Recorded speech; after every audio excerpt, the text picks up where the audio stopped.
السلام علیکم۔ ایک بار پھر سے آپ کا استقبال ہے اس چینل پر۔ کلاس 10th اردو کا چیپٹر فرسٹ ہے حضرت سلمان فارسی رضی اللہ عنہ۔ آج کے اس لیکچر میں ہم اس کے سوال جواب دیکھنے والے ہیں۔ اس طرح سے رائٹ سائڈ میں پہلا سوال ہے اور لیفٹ سائڈ میں سیکنڈ اور تھرڈ ہے۔ آپ اس طرح سے اس کو کر سکتے ہیں، بالکل آسان ہے، ایکٹیویٹی بیس کویشچن ہے۔ اس کے بعد یہاں پہ ہے سوال نمبر 4، آپ اس طرح سے اس کو دیکھ کر لکھ سکتے ہیں، بہت ہی آسان کویشچن ہے یہ بھی۔ اس کے بعد سوال نمبر 5 ہے، حضرت سلمان فارسی رضی اللہ عنہ کی کھجوروں والی سرزمین تک پہنچنے کے مراحل کو اپنے الفاظوں میں بیان کرنا ہے۔ اس کے بعد یہ سوال نمبر 6 ہے، بہت آسان ہے، 3 نشانیاں اس کے اندر بتانی ہیں۔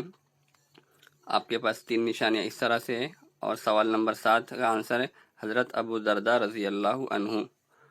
اس کے بعد آپ کے پاس کویشچن نمبر 8 اس طرح سے ہے، حضرت سلمان فارسی رضی اللہ عنہ کا رسول اللہ صلی اللہ علیہ وسلم کی تینوں نشانیوں کو پرکھنے کا طریقہ ذرا لیندی کویشچن ہے، آپ اس کو اپنے الفاظوں میں لکھ سکتے ہیں۔ اس کے بعد یہاں پہ ہے سوال نمبر 9، اہل خانہ کے تعلق سے حضرت سلمان فارسی رضی اللہ عنہ کو حضرت ابو درداء رضی اللہ عنہ کی تاکید اسے لکھنا ہے، آپ کو اس طرح سے کی تھی۔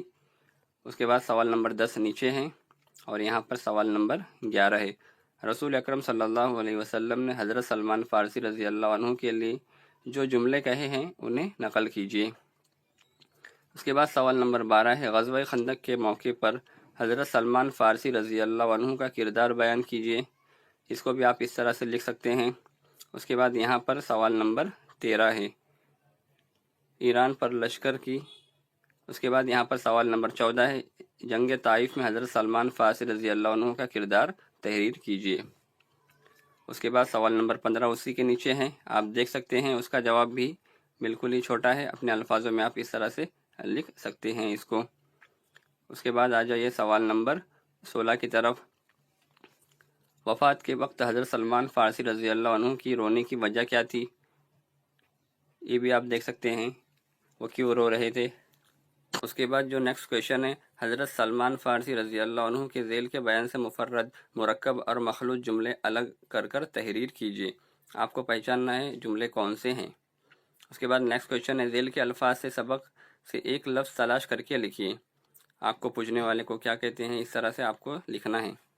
اس کے بعد یہاں پر ایک پیراگراف ہے، اس کا خلاصہ لکھنا ہے، چھوٹا سا پیراگراف ہے، آپ اس کو اس طرح سے اپنے الفاظوں میں اس کا خلاصہ لکھ سکتے ہیں۔